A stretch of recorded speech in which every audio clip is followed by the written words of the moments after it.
La entrevista a primera hora, con los temas noticiosos más relevantes, en la voz de los protagonistas.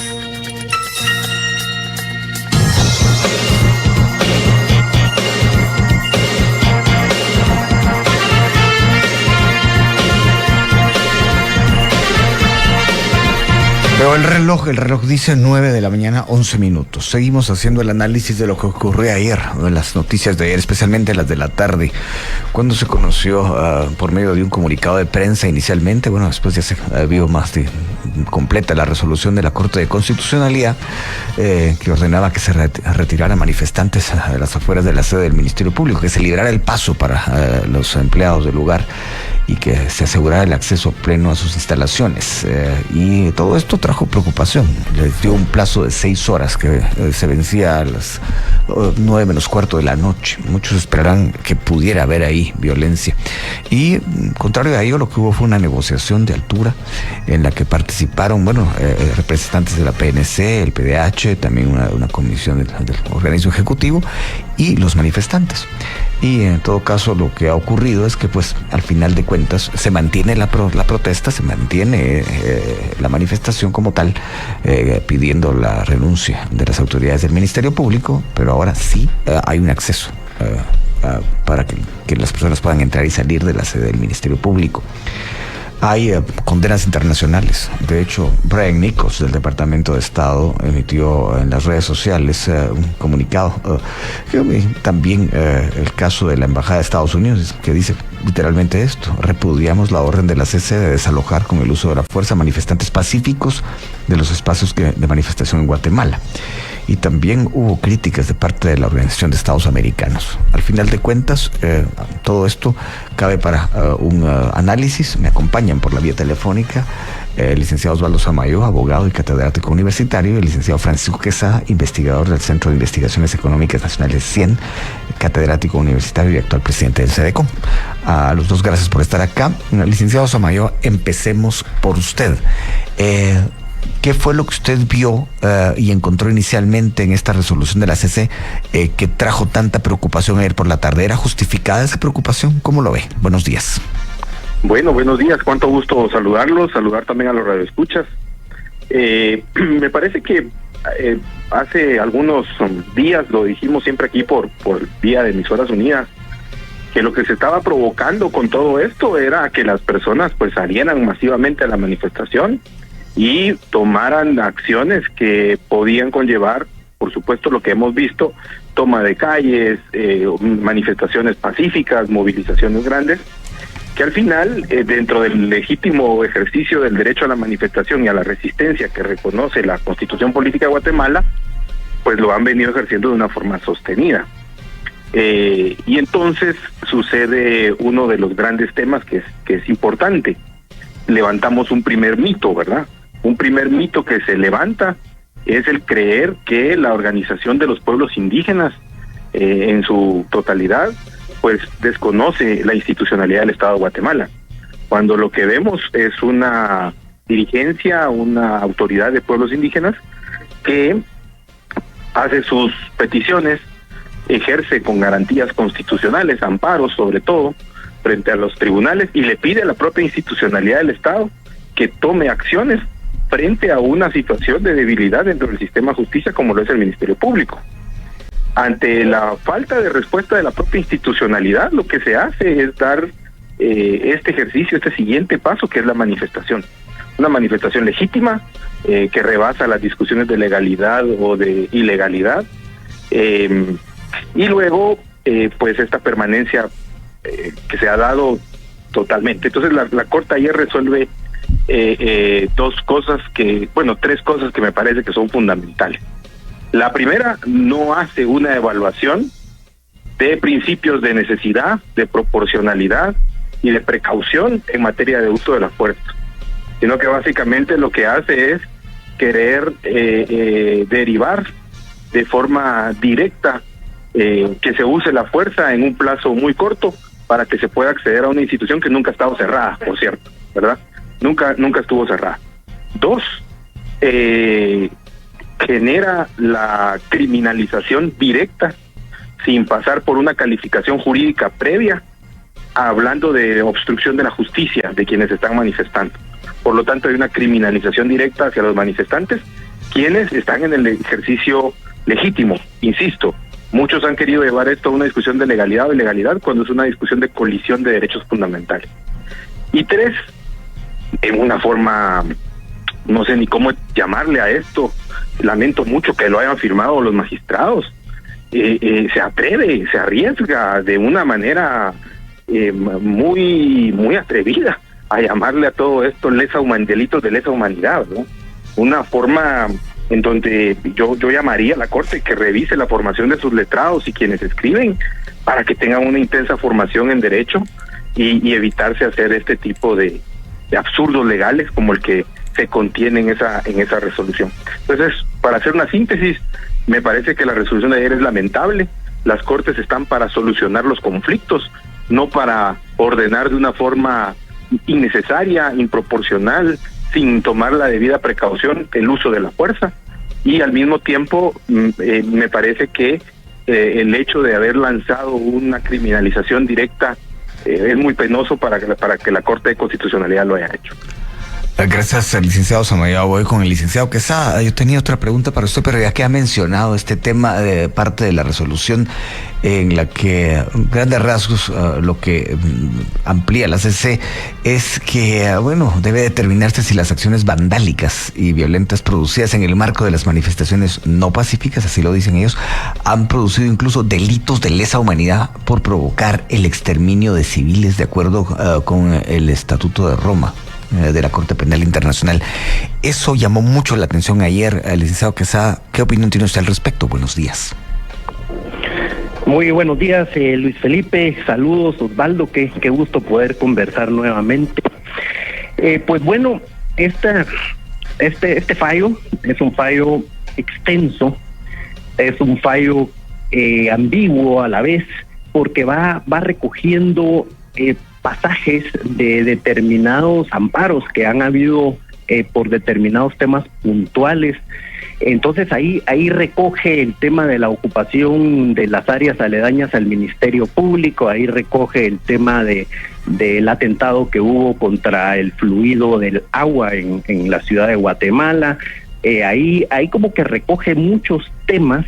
Entonces sí, la lectura se hace difícil y hay pronunciamientos desde benévolos hasta enérgicos, pero no se sabe de qué están tratando.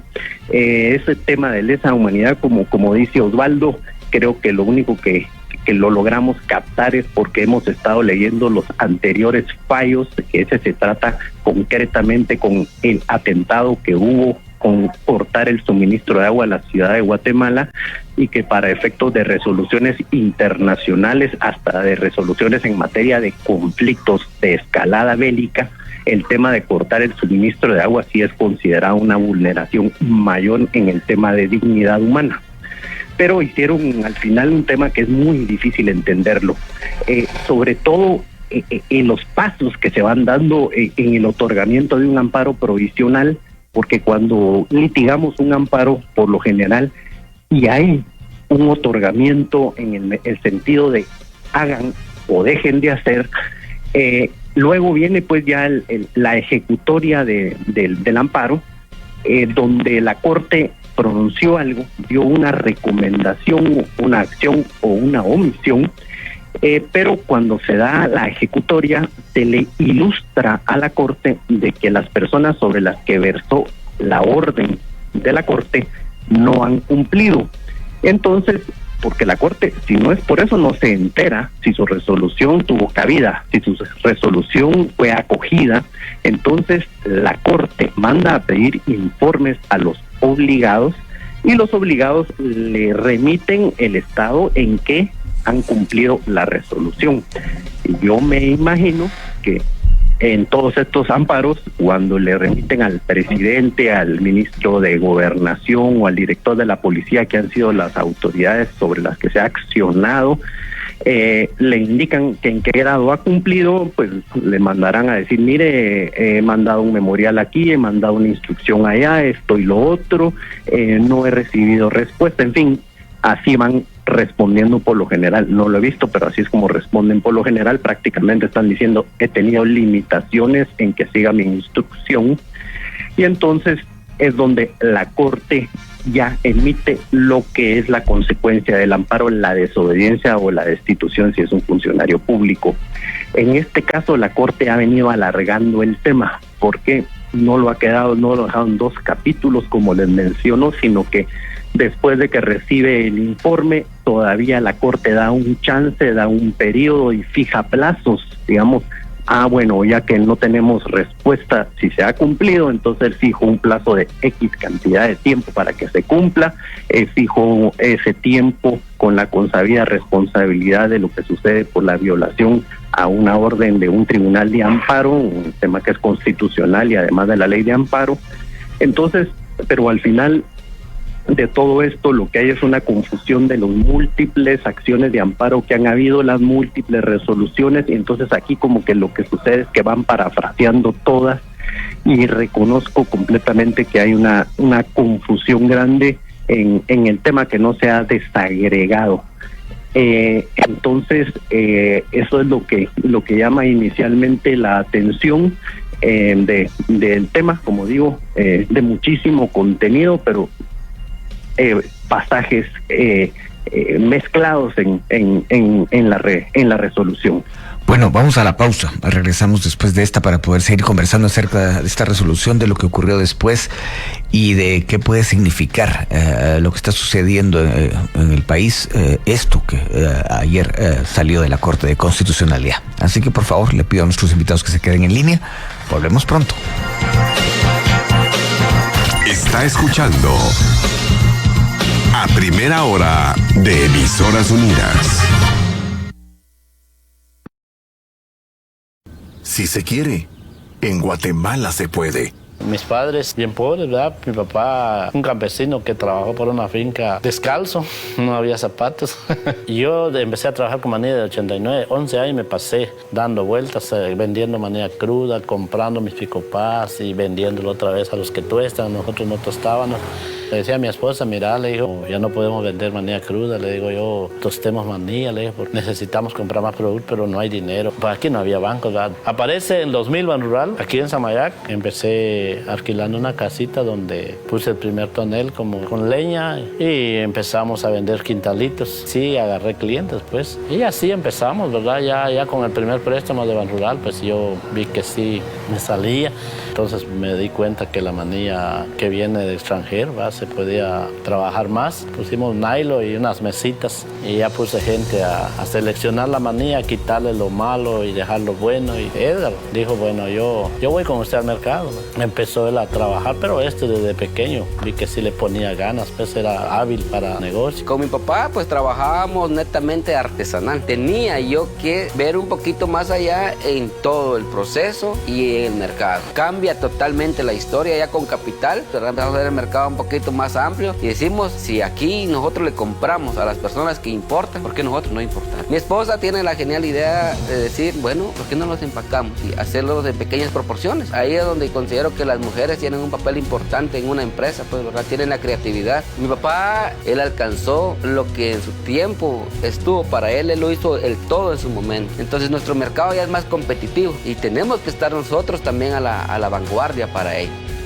Desde hace 25 años, Banrural está con quienes deciden ser protagonistas de su propia historia. Banrural, el amigo que te ayuda a crecer.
Emisoras Unidas 897. Primera en noticias, primera en deportes. Por Emisoras Unidas está escuchando A Primera Hora.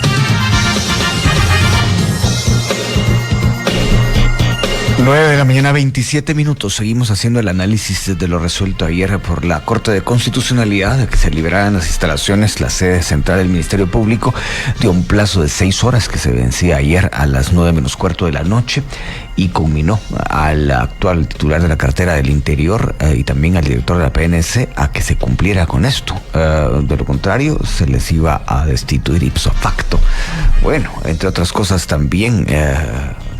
hay mucho que platicar acerca de esta orden de la CC y de lo que ocurrió, porque al final de cuentas hubo una negociación y la situación llegó a un feliz término, digamos así, en el contexto de que, bueno, se liberaron las entradas y salidas de la sede del Ministerio Público, que uno de nuestros invitados dice que nunca estuvieron vedadas, pero bueno, hay quienes dicen que sí.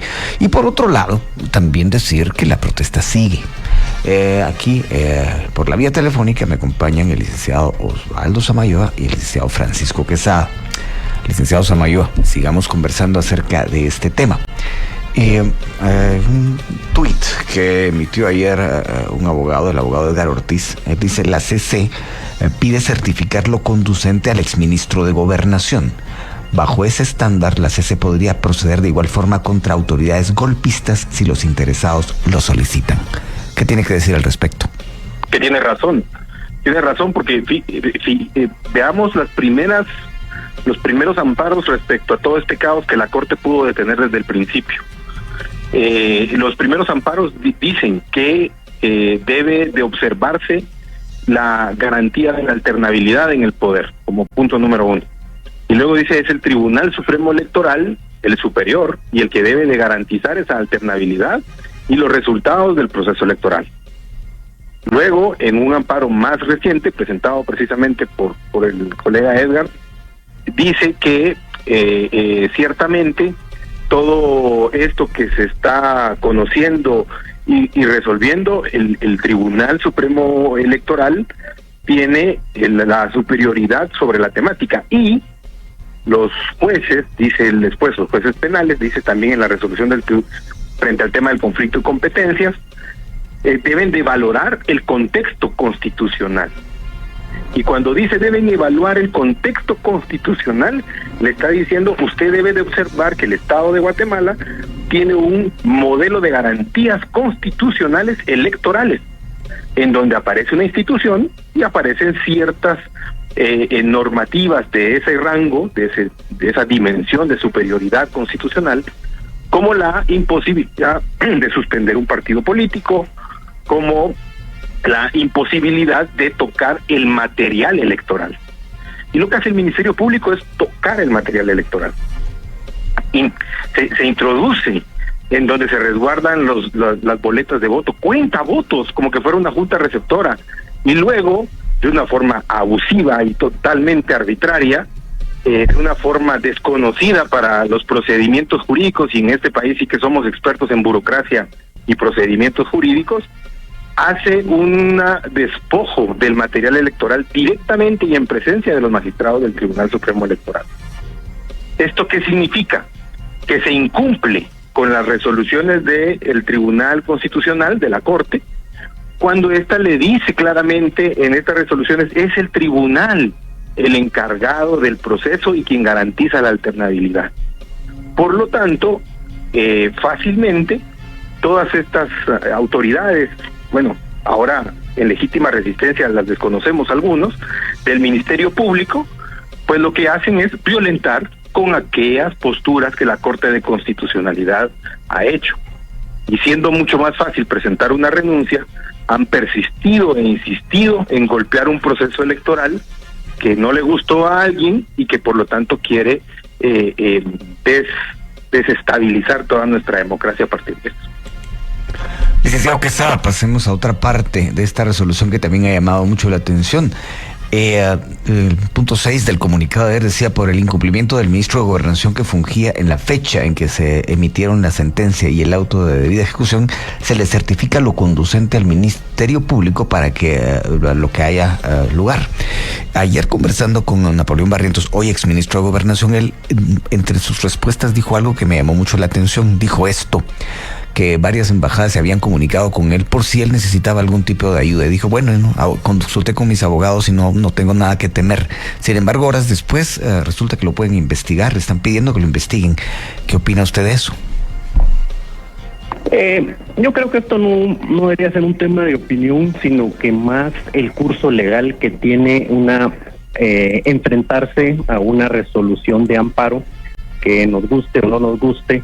Es el tema como se conserva la legalidad del país. O sea que hay quienes antes llamaban a no desobedecer al amparo, ahora sí hablan de desobedecer. Entonces hay que, digamos, ir en la línea institucional, no en la línea personal.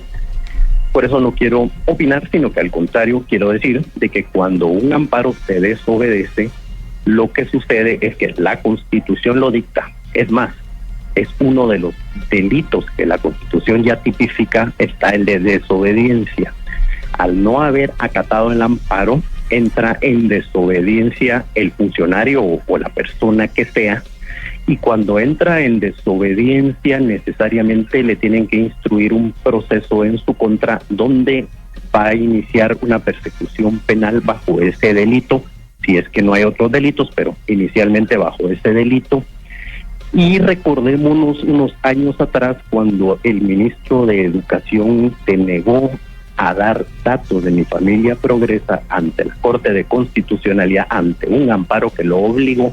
Entonces la Corte de Constitucionalidad lo destituyó y además lo procesó por desobediencia, certificando al Ministerio Público lo que correspondía. En el caso de ese funcionario público, pues se fue a juicio y resultó condenado por el delito de desobediencia porque estaba documentado que había desobedecido.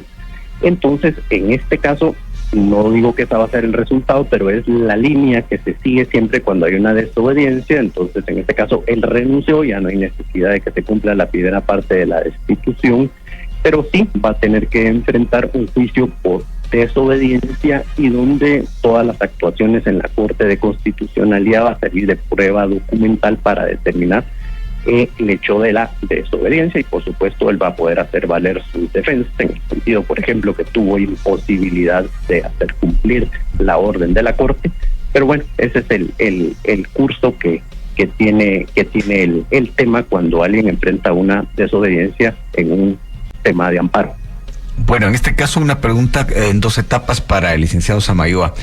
Según lo que acaba de decir el licenciado Quesada, y espero interpretar bien parte de su respuesta, hay una corriente, digamos, que antes decía lo que la CC resuelve se cumple, y ahora dicen, ahora no piensan igual. ¿Qué opina usted de eso, licenciado Samayoa? Todo lo que resuelven los tribunales está revestido de legalidad, eso siempre hay que decirlo, o por lo menos se presumen así, siempre. El contenido de las mismas y los alcances que puede tener las mismas siempre va a ser criticable por cualquier persona, y lo que resuelve la Corte de Constitucionalidad, por ejemplo, no me puedo poner a defender una resolución que habla de lesa humanidad, por ejemplo, ¿verdad? Porque lo único que me hace es descubrir una Corte que tiene claro desconocimiento de derecho internacional penal, ¿verdad? De derecho penal internacional, tanto sustantivo como adjetivo. No me puedo poner a defender una sentencia que criminaliza de forma directa la manifestación o que no evalúa los criterios de los principios sobre el uso debido de la fuerza en condiciones de manifestación de Naciones Unidas. Es decir, también hay que evaluar el contenido, y de ahí donde creo que puede provenir los análisis de las opiniones. Toda resolución, las resoluciones del juez séptimo, juez Orellana, por ejemplo, son resoluciones revestidas de legalidad porque él es un juez del Estado, reconocido así, sus resoluciones tienen que cumplirse. Sin embargo, el contexto, los alcances y el contenido de dichas resoluciones pueden tener efectos contrarios al marco de legalidad general del país, y ahí es donde se vuelve criticable, ¿verdad? Bueno, la segunda parte de la segunda etapa de la pregunta, en ese sentido es una pregunta que también cabe para el licenciado Quesada, es Hay quienes dicen y señalan a la CC de ser muy diligente para seguir la línea de la fiscal general, pero que en otros temas no se pronuncia o sencillamente los deja pasar.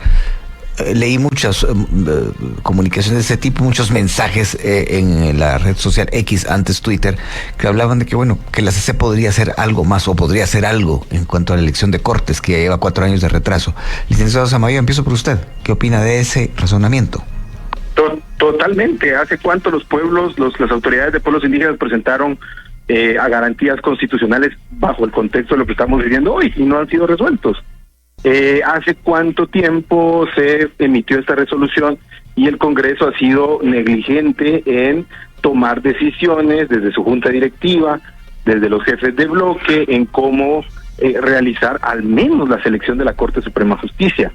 A ver, yo creo que aquí lo que pasa es que hay muchos que están todavía montados sobre el péndulo de venganza, y esto no es el péndulo de venganza. Este es un tema de acercar un sistema de justicia imparcial, y un sistema de justicia imparcial busca en una aspiración el trato igualitario, pero es bastante difícil hablar de un trato igualitario cuando se nota más diligente sobre las acciones de institucionalidad y menos diligente sobre acciones de la población. Entonces, creo que sí afectó, o sea, psicológicamente, psicosocialmente, sí le afectó a muchas personas que la CICIG estuviera en Guatemala, porque se sentían intocables, porque nunca habían vivido lo que es una prisión preventiva, porque nunca habían vivido lo que es un sistema de justicia que no funciona desde hace 100 años, y que cuando les alcanza, entonces creen que es justicia selectiva. Pero yo le puedo decir, con mis 17 años de experiencia trabajando estos temas, que son violaciones diarias, cotidianas, que reclamamos muchos y que por reclamarlas hasta nos etiquetan ideológicamente o nos dicen que defendemos a unos o a otras cortes. Para nada. Lo que estamos tratando de hacer y de decir es, hay graves violaciones a los derechos de la población guatemalteca cuando las cortes, cuando el sistema de justicia se presta a intereses particulares y no se presta a la búsqueda aspiracional de la igualdad y protección de la dignidad. Bueno, paso con el licenciado Quesada, la misma pregunta. Hay quienes creen que la CC actual es muy diligente para ciertas cosas y no tanto o nada para otras. ¿Qué opina? Sí, eso lo creemos todos, no solo de la Corte de Constitucionalidad, sino de todo el organismo judicial, de todo el sector justicia, porque existe una mora muy grande en toda la organización del sector justicia. Entonces, quienes analizamos y estudiamos todos los procesos y analizamos cómo se ventilan los inventarios judiciales, encontramos sí que unos caminan más rápido que otros, y lo que hemos pedido es que nos digan cuál es la lógica para que algo camine más rápido, porque sí sabemos que hay imposibilidad material con la cantidad de mora que tienen de que puedan sacarlo todo al mismo tiempo o como entró en ese orden salir. Entonces, ¿dónde está esa selección? Porque en esa selección, si por lo menos existiera un criterio abierto, pues uno diría, bueno, no les queda otra que empezar a evacuar la mora, pero cuando no hay un criterio, entonces puede uno pensar que es una arbitrariedad. La Corte de Constitucionalidad, pues sí que espero que haya priorizado estos amparos, porque sí eran urgentes, estos amparos eran necesarios. No digo todos, porque puedo estar generalizando, pero cuando se trata de que hay personas que están manifestando y están realmente viviendo la democracia, pues es cuando los amparos los han protegido la libertad de manifestación pública y pacífica, y otros amparos que han separado debidamente cuando esto es un vicio, cuando esto es un atropello contra los ciudadanos inocentes y dignos que están transitando por la calle queriéndose ganar el sustento, donde pequeños grupos con violencia pasiva o activa les han impedido que cumplan con sus atribuciones vitales, se han adueñado de la calle. Y entonces el problema es cuando se mezcla esto, y el llamado es al que manifiesta que lo siga haciendo y lo aplaudimos. El tema de la manifestación es una reciprocidad, en el sentido de que hoy, si a mí no me gusta la consigna de la manifestación, yo la acepto porque el día de mañana ellos van a aceptar la mía. Lo que es inaceptable por dignidad humana son los bloqueos. Los bloqueos tienen una lógica prácticamente de retener a la población que no tiene ningún lugar en la reclamación, solo la retienen como rehenes y con esto lo utilizan para chantajear al gobierno para que les dé prebendas. Eso es terrible, eso tiene una lógica que alcanza la misma lógica que el terrorismo, de causar daño a terceros inocentes para doblegar al gobierno, y aquí se hace lo mismo, que tienen sometida a la población y únicamente van cediendo y reciben concesiones. Entonces, eso es lo que la población debe separar muy bien, manifestación de estos bloqueos extorsivos. Y por eso la línea de los amparos sí debe ser inmediata, porque es un tema donde se están cobrando vidas, donde personas no están almorzando el día de hoy, no están llevando el sustento a los hijos, no están vendiendo sus cultivos. Es donde en esa cadena el que tiene recursos más estrechos económicos es el que más sufre. Entonces eso sí hay que separarlo, porque hay un tema de realmente la manifestación admisible, pero los bloqueos deben ser totalmente rechazados y realmente deben los bloqueos conducirse por el camino que les corresponde, como es un concurso de delito. Le pido a nuestros dos invitados que se queden en línea. Vamos a la pausa y regresamos para las conclusiones. Continúa escuchando A Primera Hora de Emisoras Unidas. Si se quiere, en Guatemala se puede. Yo estudié solo a tercero primaria. Yo tenía buen ojo. Miraba los lotes, el que no me gustaba lo dejaba. El que me daba ganancia lo recogía. Con los vaqueros o yo, y a pie, con el lacito. Yo les digo a los amigos de que la sabiduría de decir, este está para este lote, este para el otro, este va a dar ganancia, este no. Con el tiempo yo fui viendo la genética de la vaca, del toro, cuál querían los finqueros o los carniceros. Siempre fui bueno para los números. Miraba la calculadora yo, un lapicero, y después el mismo trabajo me fue ayudando a hacer los números. Comenzar con un chivo, 5 chivos, 10. Y yo empecé con poquito en Banrural a darme el capital. Terminaba de pagar, me volvía a según el lote 50, 100. Como yo tuviera la necesidad de ocupar el capital. Y así fui yo creciendo, que yo he comprado tierras, ganado. Ya tenemos como 25 años de trabajar. Feliz porque ya le dejé ejemplo a los hijos. Y yo ya estoy terminando, tengo 62 años, pero estoy contento, feliz. Desde hace 25 años, Banrural está con quienes deciden ser protagonistas de su propia historia. Banrural, el amigo que te ayuda a crecer.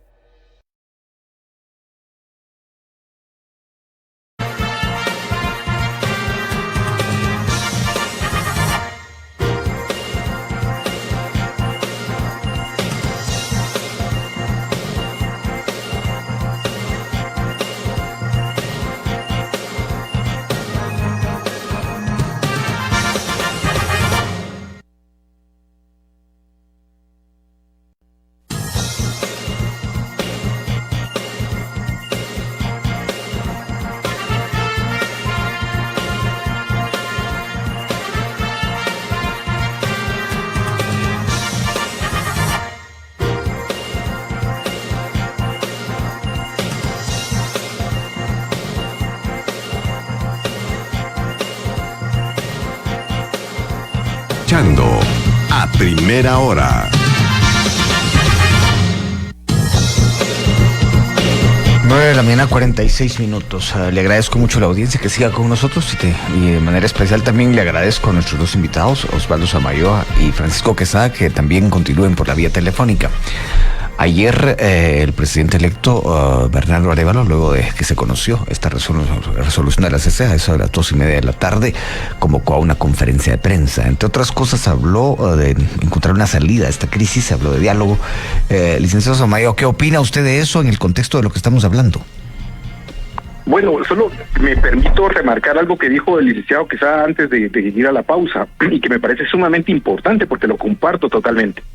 Estamos en una forma de aprendizaje de las manifestaciones, creo yo, en una sociedad que aprende cada vez a realizar o a ejercer su derecho de petición. El problema que estamos teniendo es que no tenemos autoridades dispuestas a resolver las peticiones. Yo creo que a veces no es tanto responsabilidad del que manifiesta como de la autoridad que no atiende. Y en este caso está súper sencillo. Es una autoridad, y el ministro de Gobernación anterior, el señor Napoleón, creo que lo hizo bastante bien. Le demostraron su desacuerdo y se fue. No necesariamente tiene que ser siempre así, pero frente a esta masividad, frente a todo esto que se ha creado, creo que el funcionario debe realmente de plantearse si es una simple solicitud o si realmente es una necesidad de atender este requerimiento. Y yo creo que ya es necesario, porque le pondría fin a toda esta problemática, la salida de la fiscal general. Con lo que hace el presidente electo Bernardo Arévalo el día de ayer, a mí me parece que es lo adecuado, y creo que es lo que muchos hemos estado haciendo, y que los pueblos, las autoridades de pueblos indígenas nos dieron una cátedra ayer, ¿verdad? Y hay que dialogar, nadie quiere pelear, lo decía, y por ahí circula un video de esa reunión con el Procurador de Derechos Humanos, lo decía una de las autoridades de pueblos indígenas. No venimos a pelear, no venimos a enfrentarnos con nadie, porque también los policías son nuestros hermanos, también son seres humanos. No venimos a que saquen al ejército, venimos a ejercer nuestro derecho de petición.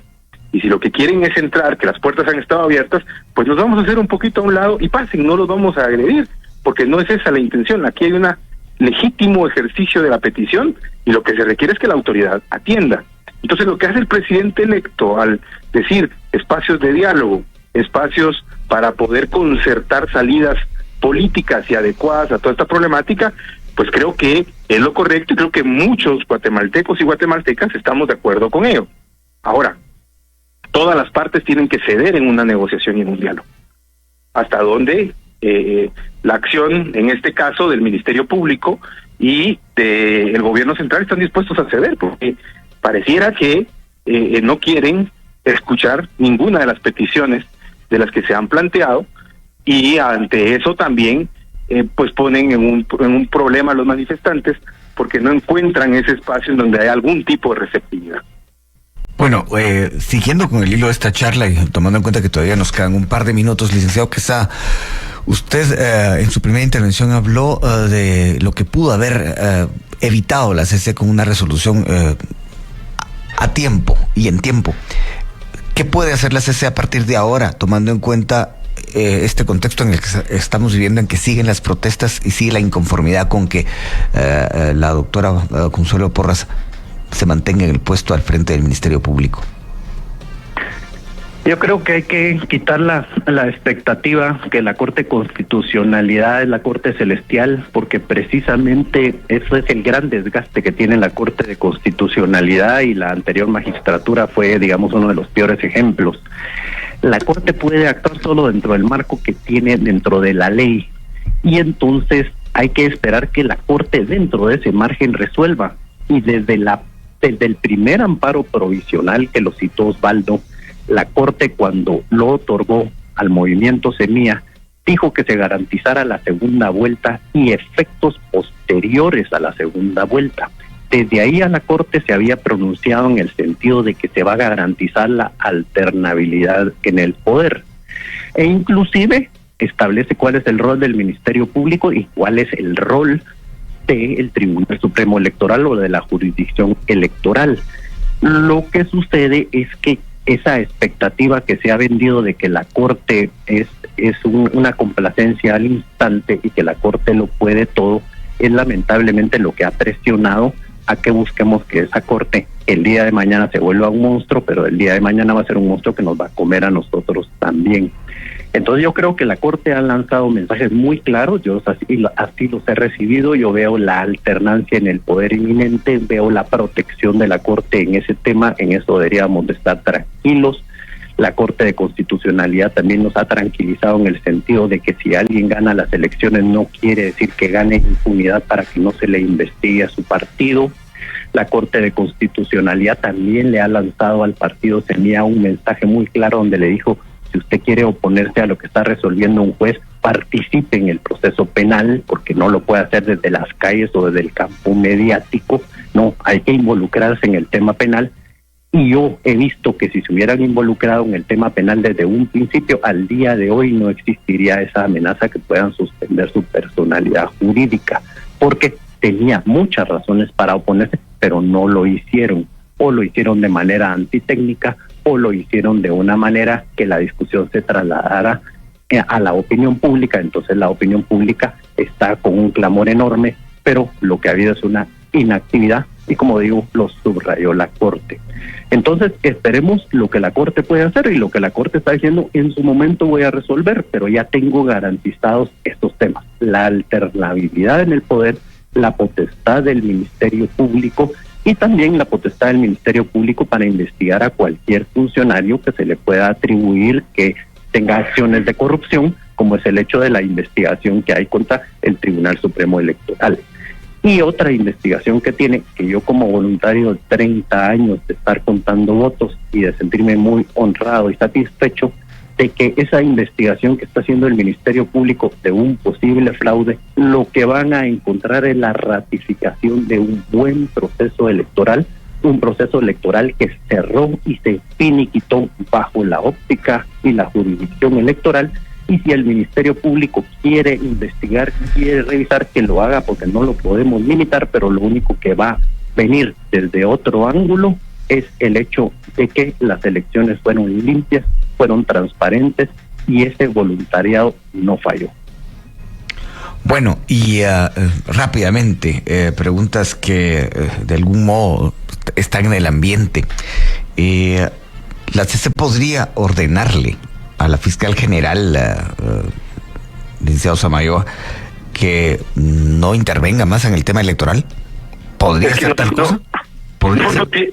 No tiene que intervenir en el tema electoral, ¿verdad? Ella puede hacer investigaciones, la fiscalía puede hacer investigaciones de los delitos que están denunciados. Y para eso tiene una fiscalía de delitos electorales. Pero lo que no puede hacer es meterse a contar las boletas de los votos. A eso me refiero, precisamente. Eso no lo puede hacer. Para eso hay un sistema electoral custodiado por miles de ciudadanos que participan en las juntas receptoras de votos, fiscales de los partidos políticos, juntas receptoras departamentales, juntas electorales, departamentales, el propio tribunal, el registro ciudadano. Hay una cantidad de gente que tiene a su cargo esto, y no se puede. Lo que hizo de abrir las cajas fue una violación gravísima a nuestra dignidad democrática. Lo que hicieron de llevarse las cajas con las actas es un acto absurdo. Todos estos juristas o abogados que participaron en esto evidentemente deberían de perder incluso hasta su colegiación, porque han violentado nuestra normativa constitucional, la han tocado con las manos sucias, muy sucias, lo que han hecho. Ahora, además de eso, y porque me parece que el licenciado Quesada también en un punto, y como abogado que he sido consultado por parte de los abogados del partido Semilla en el ámbito penal, hay que decir algo: el partido Semilla presentó todas las acciones penales y el juez simplemente resolvió diciéndoles que no los reconoce como parte. Frente a esto, la Corte dice que vaya allá al proceso penal y se apersone y participe. Ya lo hizo, y lo ha hecho 15, 30 veces, y siempre la respuesta es: no lo considero parte procesal, por lo tanto no le permito actuar. Entonces hay una violación al debido proceso, hay una violación al derecho de audiencia, hay una violación porque no se le permite a una persona que, aunque no esté directamente señalada como el causante de la situación, porque hay 3 personas que están individualizadas, los efectos que están teniendo sus resoluciones van a lesionar la existencia de una organización política, que es fundamental en el orden democrático de un país. Y cuando esta organización política pide acceder al proceso, el juez le niega el acceso. Entonces, cuidado con esto, porque yo he escuchado muchísimas críticas en redes sociales, en medios, al equipo legal del partido político Semilla, donde tengo amigos incluso que son abogados y abogadas que están trabajando. Y no los considero malos abogados, simplemente el sistema les desconoce la posibilidad de ser partes procesales. Esto es muy grave, porque les violenta el derecho de audiencia, el derecho de conocer los hechos, y todo lo que está resolviendo les termina afectando. Entonces ahí estamos violando las garantías constitucionales más fundamentales de cualquier persona dentro de un proceso penal. Esto me parece que es bien importante remarcarlo. Yo no me puedo defender de lo que no conozco.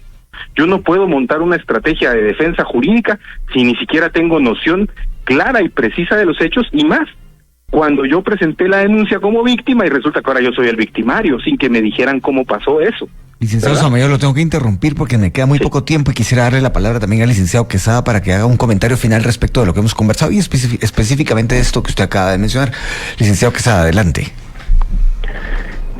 Tiene todo sujeto que se ha investigado el derecho absoluto de conocer todas las actuaciones. Lo que señalo de una mala actuación del partido es porque en ese momento deberían de haber presentado un recurso de revocatoria, y el recurso de revocatoria, cualquier resolución que hubiera recibido, eso les hubiera podido implicar el camino al amparo. Sin embargo, presentaron una apelación que naturalmente una sala la iba a rechazar porque no eran parte. Entonces, por eso creo que hasta inclusive hay una actuación defectuosa por parte del juez, pero creo que la defensa no estuvo bien articulada, con el respeto debido, de que no dudo de que sean buenos profesionales, pero eso rompió la cadena. Pues, sin embargo, insisto de que si ellos quieren tener acceso al expediente, que tengo entendido que han dicho que no, pero por otro lado escucho de que sí, a nadie se le puede negar. Y ellos tienen el derecho de articular, tienen el derecho de defenderse.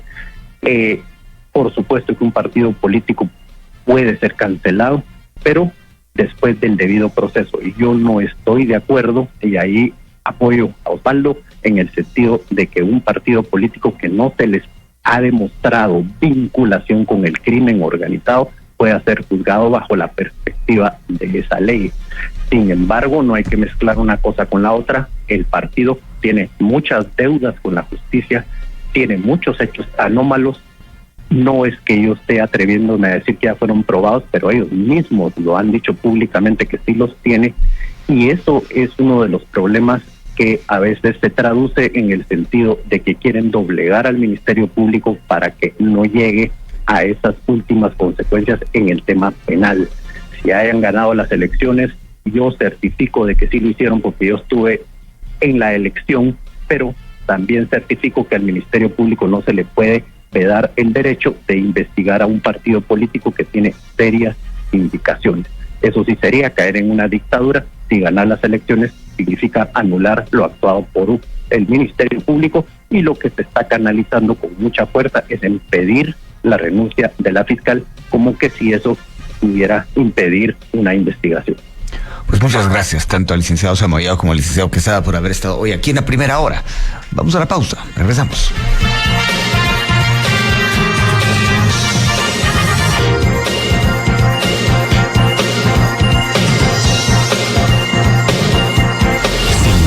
Distancias.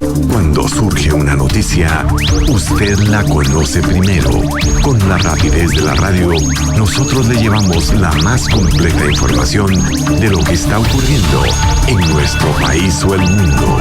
Manténgase más cerca de la noticia escuchando Emisoras Unidas 89.7. Primera en noticias, primera en deportes. Medicinas.